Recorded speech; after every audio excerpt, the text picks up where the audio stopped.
Olá, meus amigos e irmãos, que a graça e a paz esteja com todos vocês. Aqui Davi Vieira, estou aqui para fazer a continuação da conversa, do bate-papo, da entrevista com o pastor Carlos Magno, que foi o primeiro pastor, ex-bispo da Universal, a fazer denúncia pública contra a liderança, a hipocrisia da instituição Igreja Universal do Reino de Deus na década de 90, no Jornal Nacional da TV Globo. Eu estou conversando com ele, esse é o quarto vídeo que eu faço com ele.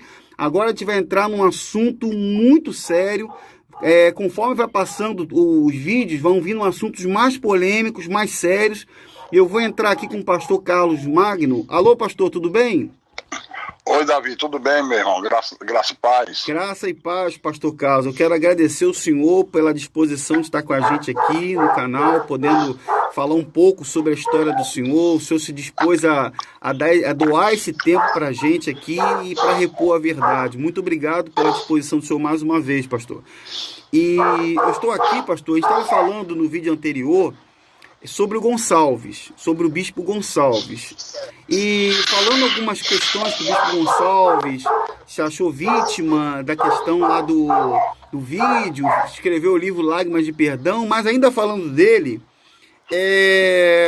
eu queria que o senhor pudesse explicar um pouco, porque o senhor já falou sobre o início do senhor, o senhor já falou sobre a compra da Record, e agora a gente vai entrar num assunto que fala sobre a convocação que o Gonçalves fez ao senhor e a outros casais para uma, entre aspas, missão especial na Colômbia. Uma missão especial na Colômbia. Eu queria que o senhor pudesse dizer para a gente, pastor, que missão era essa na Colômbia e quais foram os outros que foram convocados e o que vocês foram fazer lá na Colômbia? Olha, Davi, foi o seguinte, foi na época da compra da Record, eu estava na Record, no escritório que eu usava no início, e de repente eu recebi um telefonema do próprio Bispo Macedo, dizendo o seguinte: Carlos, tem uma viagem para a Colômbia, quer ir? Porque eu sempre disse a ele que meu sonho era conhecer o exterior. E realmente eu conheci muitos países. Então toda viagem ele me colocava, qualquer viagem que fosse. Então, ele disse: olha, quer ir na Colômbia, mano? Eu digo: mas o que é? Ele disse: não, porque nós vamos colocar a igreja lá, na Colômbia. Eu digo: vou. Ele disse: só que não pode levar as crianças, não. Só que dessa vez eu quero que leve as crianças, porque nunca as crianças podem ir. Todas as viagens, criança não pode participar, que criança atrapalha. Como ele bem diz, filho é maldição. Sim. Né? Sim. Aí eu achei estranho poder levar as crianças. E era para pegar o avião na ponte aérea naquela hora. Eu liguei para minha mulher, quando minha mulher não gostava muito dessas viagens, ela não gosta de viajar de avião, viajar por dever de ofício, por obrigação. Eu digo: agora prepara as crianças, vem para Record que a gente vai viajar da ponte aérea, porque tem uma viagem para Colômbia. E assim ela fez, aprontou as crianças, aprontou as malas. Aí nesse meio tempo, o bispo liga outra vez e diz: ó, deixa as crianças em casa. E voltamos atrás. Mas só os pastores e esposa. Eu digo: tá bom. Aí dei a contra-ordem, minha mulher veio e nós fomos pro Rio. Aí ele não estava na rádio, não, ele estava no apartamento dele. Aí nós fomos pro apartamento dele, no aterro. No aterro não, na Barra da Tijuca. E aí tava lá alguns pastores, que eu vou tentar recordar o nome. Aí ele disse: eu digo: mas que viagem é essa? Esse malandro é que tem um rapaz que é membro da igreja que está doando um prédio, um salão grande em Bogotá, para a gente colocar a igreja. Eu digo: é mesmo? Ele disse: é. Então eu quero que vocês vão lá, tipo uma missão de evangelismo, para ver o local, conhecer Bogotá, ver se é bom, se não é. Quem falou isso foi o Macedo, falou pro senhor. O Macedo, falando comigo. Ele disse: mas o problema é que a gente foi comprar passagem de avião e o voo da Colômbia foi ontem, e só tem uma vez por semana. Eu digo: e agora? Ele disse: não, o Gonçalves está tentando alugar um jatinho da Líder. E realmente alugou. É até interessante que eu soube que a líder só aluga com dinheiro vivo. E ele teve que percorrer várias igrejas do Rio para recolher a oferta para pagar o jatinho. Então fomos, eu não lembro agora com toda a sinceridade de todos que foram, eu lembro que fui eu, minha esposa, o pastor Gonçalves, a esposa dele, eita, não sei se o bispo, não estou lembrando agora, já faz 30 anos, né, meu irmão? Sim. E eu nunca mais falei desses assuntos, porque antes eu sabia tudo na ponta da língua, os nomes. Mas para não fazer, que não causar injustiça, tinha um rapaz que era um argentino, ele era responsável pela parte de comunicação, de vinheta da igreja.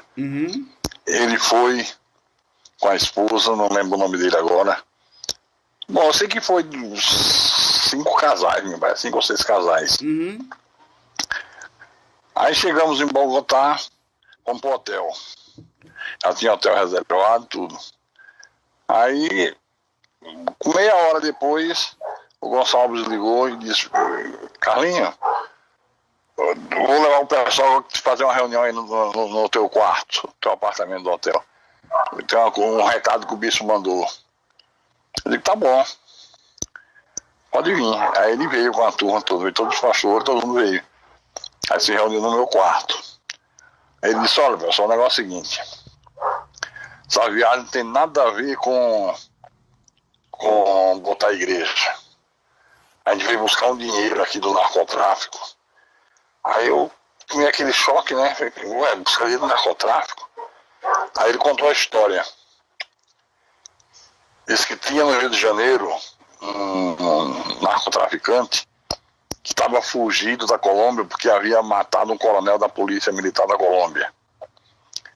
E que esse narcotraficante, escondido no hotel, assistiu o programa da igreja feito pelo Renato Maduro. E aí foi a Botafogo, na igreja de Botafogo, procurou o Renato. Ele disse que gostou muito. E como viu que a igreja estava fazendo um esforço grande para juntar dinheiro, ele queria oferecer um dinheiro como empréstimo. A igreja pagava quando pudesse.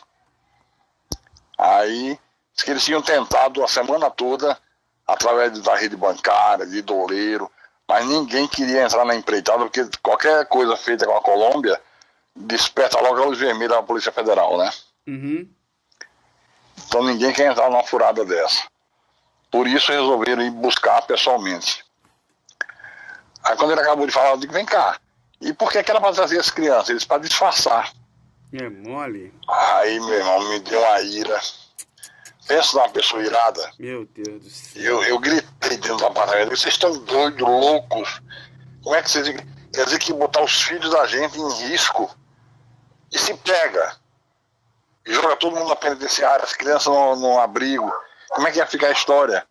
Eles estão tudo doidos. Eu não faço a picaretagem, grito, mas eu só não dei uns tapas nele porque Deus não permitiu, sabe? Isso a minha vontade é crime de evasão de divisa, né? É? Crime Ele de logo evasão de onde, divisa. rapaz? Aí ele disse: calma, Carlos. Calma que eu vou ligar pro bicho. Aí ele ligou pro Macedo. Conversou com o Macedo. Ele disse: não, ele tá irredutível. Aí ele: fala com ele aí. Aí passou pra mim. Aí eu falei com ele. É a mesma coisa. Bicho, eu não concordo. De jeito nenhum. Não tem acordo. Tô indignado. Como é que ia botar as crianças? Por que o senhor não veio? Por que não trouxe seus filhos, suas filhas? Eu falando com ele por telefone, né? Aí ele: Carlinho, você tem que pensar que para Jesus até Godimão vale. Ah, então foi nessa aí que ele falou pro senhor, né? Até Godimão valia. Foi nessa situação que ele falou. Foi. Aí eu disse: não, bicho, não tem a coisa, me desculpe, me perdoe, mas isso eu não vou fazer mais de jeito nenhum. Se minha mulher quiser fazer, ela que faça, mas eu não vou fazer. Aí ele ficou irado: tá bom. Deixa eu falar com o Gonçalves. Aí não sei o que falou o Gonçalves. Sei que a história era que as irmãs do traficante iam levar no hotel. Mas demorou 2 dias e não apareceu ninguém. Aí ligamos pro Rio e o cara no Rio, não, é porque elas estão com dificuldade de chegar em Bogotá, que tá cheio de barreira nas estradas, tá demorando. Tá tendo que pegar desvio, fugir de barreira de polícia, sabe? Uhum.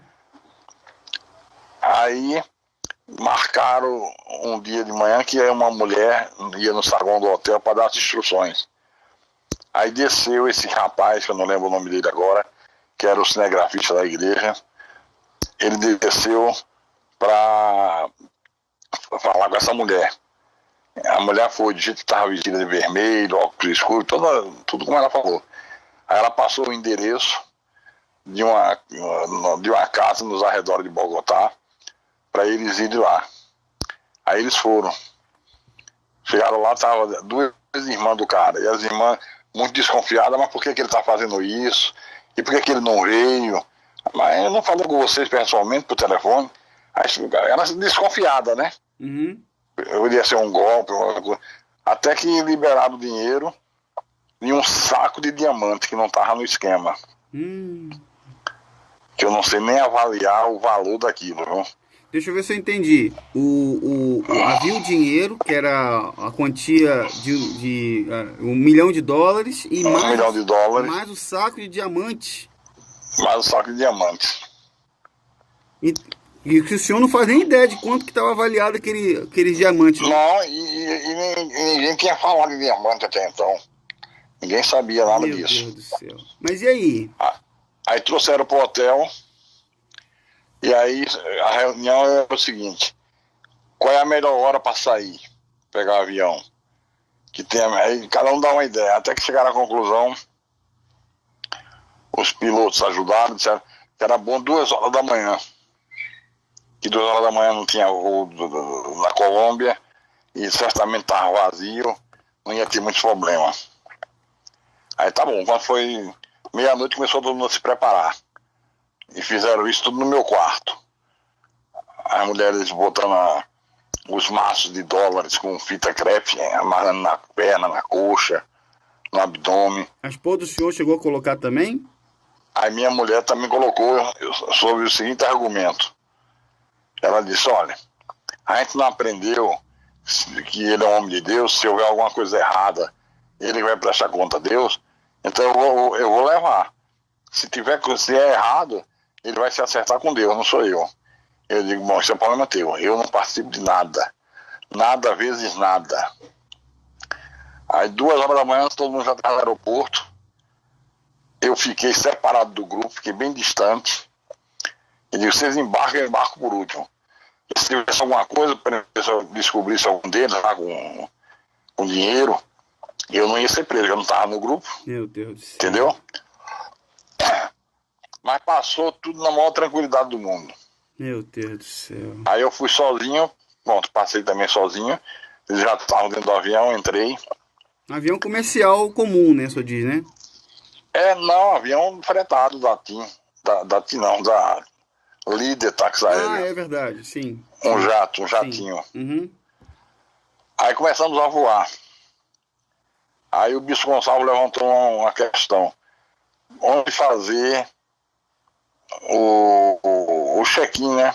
O check-out com menos perigo de ser descoberto. Aí ele falou com o piloto, disse, piloto, nós fizemos algumas compras, compramos videocassete. Mentira, que lá não é nem lugar de compra, lá tudo é caro, sabe? Mas o piloto ou engoliu porque quis, ou sei lá por quê. Aí o que a gente faz? O que é melhor para a gente fazer o check-out sem o pessoal apreender o que a gente comprou? Aí o piloto disse, o melhor é Manaus. Em Manaus eu conheço todo mundo, lá a gente resolve a parada rápido 100%. E aí fazendo em Manaus, ao invés da gente descer no Santos Dumont, aquele aeroporto ali do Flamengo, como é que chama? Do Galeão? No Rio? É no Rio. Santos Dumont, Galeão. Não, é Santos Dumont. Santos Dumont. Em vez de descer lá no outro... Galeão é na ilha, é outro, diferente. No Internacional, a gente já desce direto no Galeão. E assim foi feito. Parou em Manaus, o cara desceu, daqui a pouco voltou, pedi o passaporte de todo mundo e $100 de cada um. Você vê? É mole. E aí pronto, tudo bem, liberou tudo, carimbou todos os passaportes. Chegou no Galeão, desceu direto sem fiscalização, sem nada. Quer dizer, se aquele avião viesse com toneladas de cocaína, entrava do mesmo jeito. E isso provavelmente deve acontecer aos montes, né? Deve acontecer aos montes. Deve acontecer. Droga, arma. A corrupção existe, impera, né? Mas depois que o senhor chegou aqui, essa turma chegou aqui no Rio, qual foi o destino? O destino foi a abolição? Não, aí desceu no aeroporto, aí mantiveram contato com ele estava na Rádio Copacabana, que é bem pertinho lá, do aeroporto. Aí eu peguei e disse à minha mulher, olha, eu não vou lá, eu vou direto para São Paulo. Aí disse, então eu deixei no banheiro tirar e passar para uma das esposas, né? Aí foi com a esposa do Gonçalves no banheiro, tirou o que ela tinha, passou para a bolsa da esposa, não vi mais fiscalização de nada. E ali eu peguei o avião e fui com minha mulher para São Paulo. Ali foi o início da minha saída.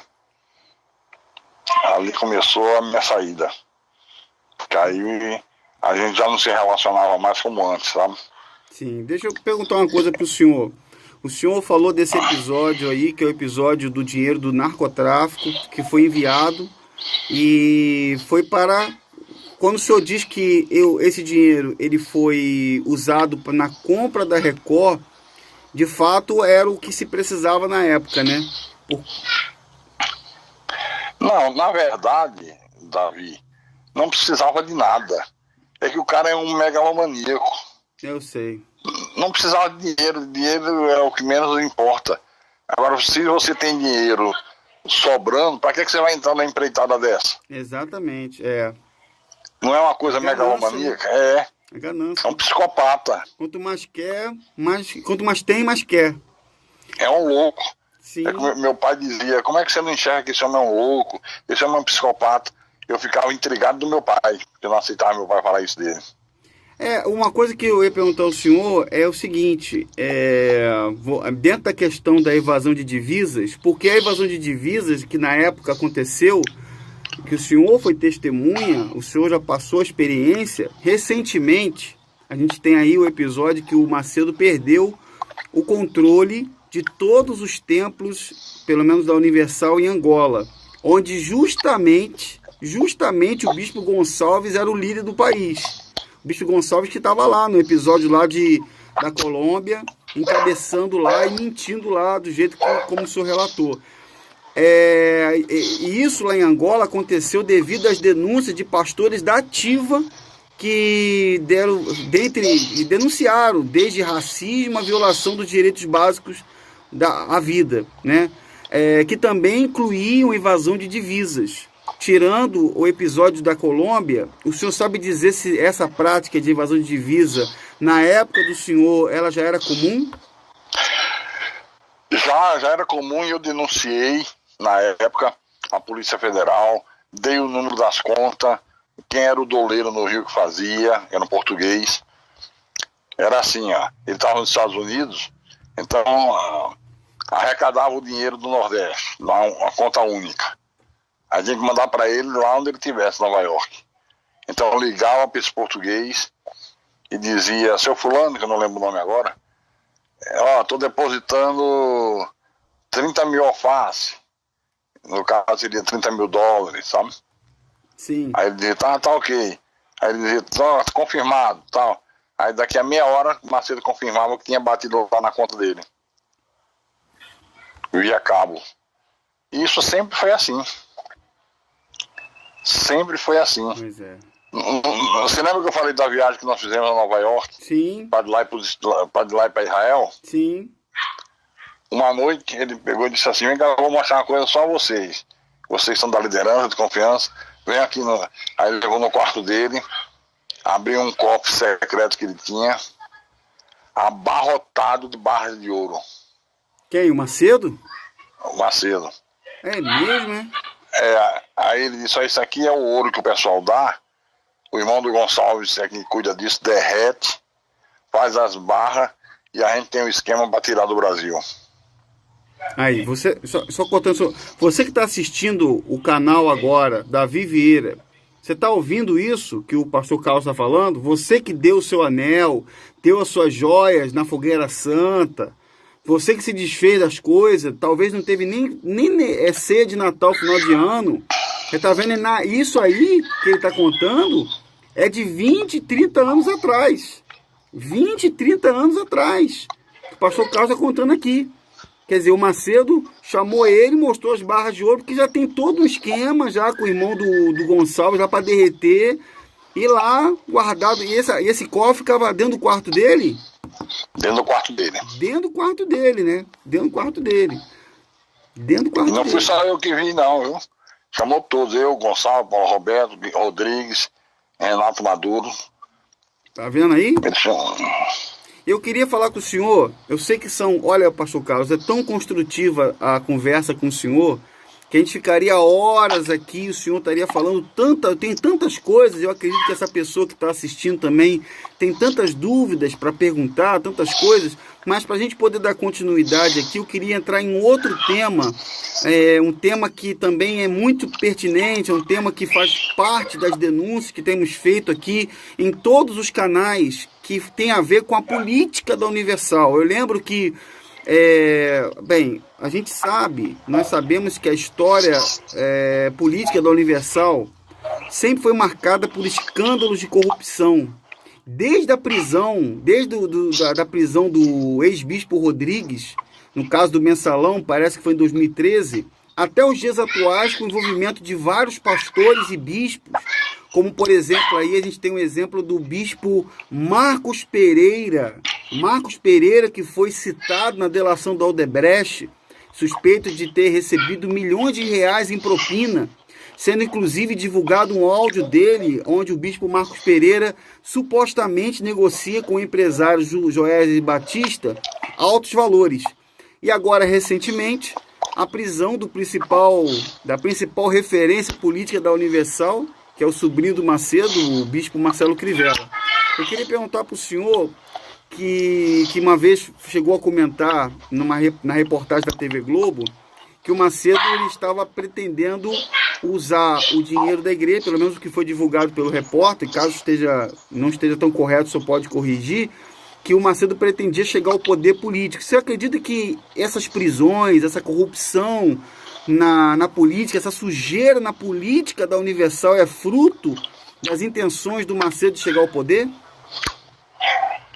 Veja bem, no meu tempo, tinha um senhor chamado Bispo Roberto Augusto, um homem absolutamente correto, íntegro, me ajudou muito na minha história na Universal, me alertou para muita coisa errada, e logo depois ele saiu, rompeu com o Bispo Macedo. E eu participei de todo o drama da saída dele. Uhum. E ele dizia para mim, Carlos, tenha muito cuidado para não botar você em rabo de fogo, ele chamava a expressão, em rabo de foguete. Porque ele foi eleito deputado federal. Sim. E naquela época, o cara era eleito deputado. Então suponhamos que o salário era 30 mil. Uhum. Então ele tinha que devolver 25 para a igreja e ficar com 5. Uhum. Aí o bispo dizia, mas você já tem o salário de pastor, ainda vai pegar mais 5, malandro. Essa palavra malandro é característica dele falando, sabe? Uhum. Faz parte do linguajar quando tá nos bastidores. Sim. Então era assim, o deputado se elegia,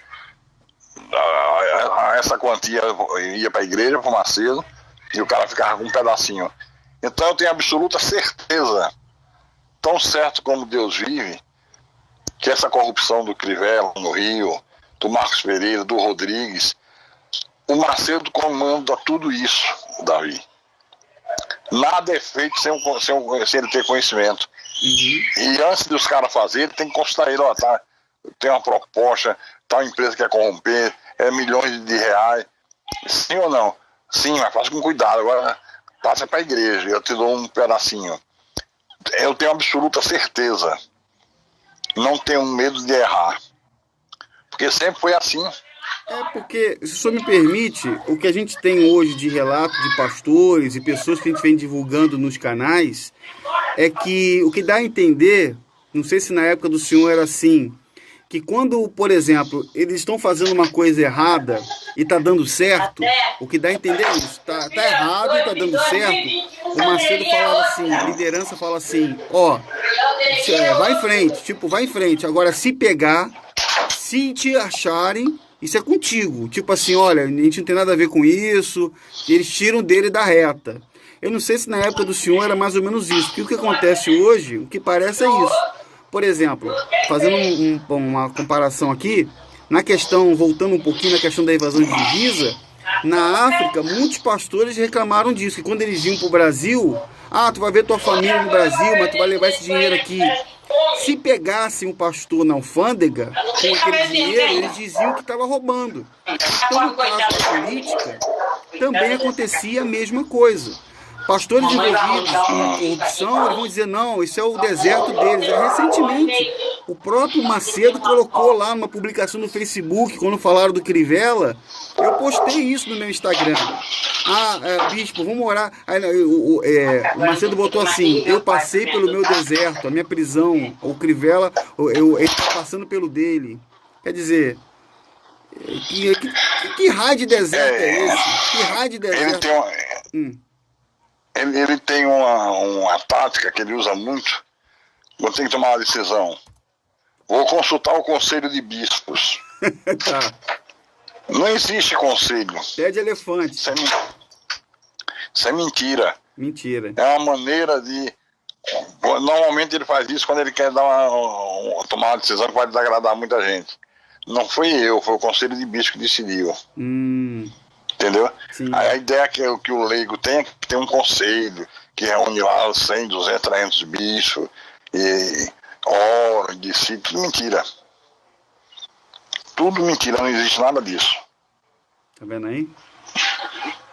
Pois é. Eu queria entrar em outro assunto com o senhor, aproveitando a oportunidade. Só para poder lembrar aqui, eu estou falando com o pastor Carlos Magno de Miranda, o pastor que foi o primeiro a fazer denúncia pública contra Edir Macedo na década de 90, foi divulgado no Jornal Nacional da TV Globo, a denúncia em que mostrava o Bispo Macedo fazendo aquela reunião do Daodece. Eu estou conversando com ele agora aqui, e nós já gravamos alguns vídeos, e eu estou aqui no 4º vídeo falando com o pastor Carlos sobre esses assuntos. Pastor, eu quero entrar num outro assunto com o senhor aqui, diferente desse. Eu sei que são tantos assuntos para falar, tantas coisas, mas eu quero falar um pouco sobre o seguinte. Eu tinha comentado anteriormente que no filme, o senhor sabe bem que o Macedo fizeram 2 filmes, o Macedo pediu que fizesse para ele, 2 filmes, fantasia, de ficção, para louvor e glória dele. Um filme que exalte ele, filme de ficção, de fantasia, nada a perder, nada a perder 2, que só pode ser para a glória dele, para a glória de Deus que não é. E esses filmes arrecadaram milhões de reais, onde ele é retratado como um super-herói. Um homem que é tipo um guru, né? Que passa por tudo, que vence. Isso. Né? Só que tem um detalhe. Mas por outro lado, o senhor ganhou um papel nesse filme também. O senhor ganhou um papel no filme de super vilão. No filme que o senhor estava no meio deles. O senhor era o homem que registrava tudo em vídeo, de maneira tendenciosa, e depois se rebelou. O que o senhor acha disso, dessa participação direta lá no filme do Nada a Perder? Olha, veja bem, o primeiro filme eu assisti porque um pastor do lado do Belém do Pará, que é meu amigo do Facebook, me disse: pastor, o senhor já assistiu o filme que saiu do Bispo Macedo? O senhor está no filme. Eu digo: não estou sabendo, ele está na Netflix. Aí um dia depois eu resolvi assistir. Assisti, mas não vi nada se referindo a mim, né? Mas pelo menos deu para assistir todo e dizer do que eu assisti, 99,99999% é mentira. É tudo mentira, tudo fantasia. Ele é racista. Isso ele não colocou no filme, colocou que ele não é. Filme, não acredito. Ele esqueceu de botar essa parte? Esqueceu de botar que é racista. Esqueceu de botar que trata os pastores com brutalidade, com estupidez. Uma série só um filme de fantasia para botar ele como super-herói. Como o Santarrão. Como o quem bonzinho. foi discriminado quando ele era criança, que ele passou aquela discriminação toda, que começou. É engraçado que ele mostra. Eu vi os dois filmes, eu tive a chance de ver. Inclusive, eu estava no cinema quando eu vi. E conversando com um jornalista da Europa, eu estava passando mensagem para os jornalistas da Europa no cinema, entendeu? Eu entrei no cinema para ver o filme todo na época. E eu digo ao senhor, olha, eu vi o filme, mas eu não consegui, eu fui obrigado a assistir, porque as pessoas que não conhecem, a pessoa vai assistir aquele filme ali e vai falar assim, poxa vida, como ele sofreu, né? Ou como ele sofreu, ou como ele foi injustiçado, porque é assim que ele fala, ele se sente injustiçado e tal, e lá no filme, no Nada a Perder 2, se mostra a figura de quem filmou em Nova York, e foi o senhor que filmou, então ele bota lá a pessoa que filmou como um vilão, e inclusive no filme, eu queria até perguntar ao senhor isso, não sei se é verdade, porque no filme, a mesma pessoa que filma a contagem dos dólares em Nova York, se eu estiver errado, as pessoas que estiverem assistindo, me corrija depois, por favor, tá? Se eu estiver errado, me corrijam. Filma também o casamento da Cristiane, de uma das filhas dele. O senhor filmou o casamento de uma das filhas dele? Não, na época que a Cristiane casou, eu já estava fora há muito tempo. Só soube de notícia pela imprensa. Porque se eu não me engano, foi a mesma pessoa no filme. Se eu estiver errado, a pessoa me corrige. Agora, uma coisa que é interessante também no filme é que ele é questionado no filme, a pessoa que está filmando fala assim, pô, de onde veio esse luxo todo aqui? Aí encosta um pastor no filme e fala assim, vem dos milhões de livros que ele já vendeu, direitos autorais.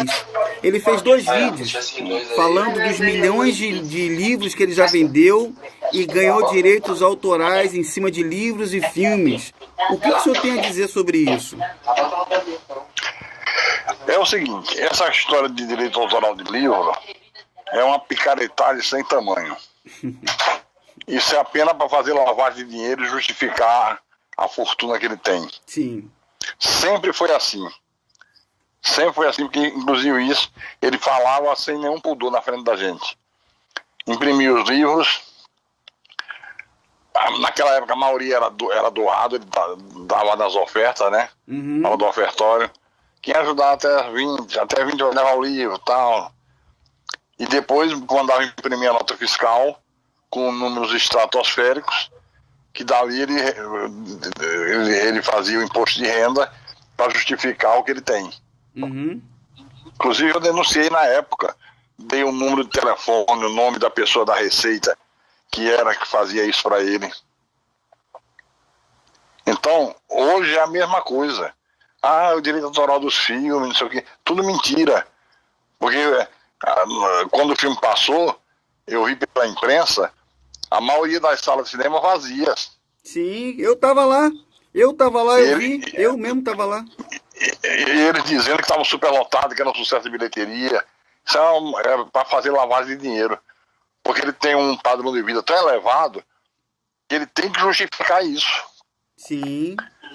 Se ele for pego na malha fina, ele tem como justificar, porque como ele sempre fala, ele nunca deixa de falar isso. Meus direitos autorais. Um dia desse eu até comentei no Facebook, eu digo, será que algum dos apóstolos requereu direito autoral? Exatamente. Não, eu tenho livros escritos, Deus me livre de eu pegar R$1 como direito autoral. Não é? De graça recebeste, de graças dai. Sim. Essa é a regra divina. Sim. A igreja não me mantém. Hoje eu vivo, minha esposa tem um food truck, meu filho tem outro, vendendo comida. Vivo de aluguel, moro numa casa de aluguel, não tenho luxo, não tenho nada. Porque eu não vejo na Bíblia nenhum pastor, nenhum apóstolo, nenhum discípulo que tenha vivido em luxo, em riqueza. Não existe isso. E o que me acha estranho é que o filme do Nada a Perder 2, ele termina com Macedo construindo o Templo de Salomão que foi inaugurado em 2014, mas em 2013, as pessoas não sabem disso, porque talvez no filme não pareceu isso, o Macedo tinha adquirido metade do Banco Renner, através Exatamente. do Banco Renner, através de uma autorização do governo da Dilma. E o povo não sabe que agora, me parece que foi ano passado, ele adquiriu o restante do banco e agora ele é um banqueiro oficialmente. Ele não conta isso para as pessoas, que ele também é banqueiro. Então ele fala... Numa outra viagem que nós fizemos a Nova York, acho que foram duas ou três, não me lembro, mas tinha sido feito no Brasil a campanha do Dê o Seu Isaac, que é o seu tudo, né? Sim. Então a gente doou todo o dinheiro que tinha, automóvel, é aquela coisa que a gente já sabe como é. Sim. E quando nós chegamos em Nova York, fomos pra casa, ele só se hospedava na casa dele.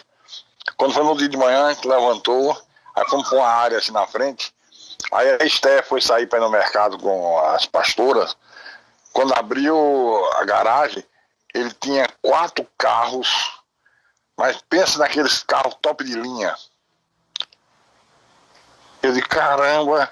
Aí uma hora a gente tava reunido, só ele, Gonçalo, Rodrigo, Paulo, Renato. E eu disse, bicho, tem uma coisa que tá me incomodando, quero lhe falar. Isso que é? Até o Gonçalo disse, lá vem o carro, prepara que lá vem chumbo grosso.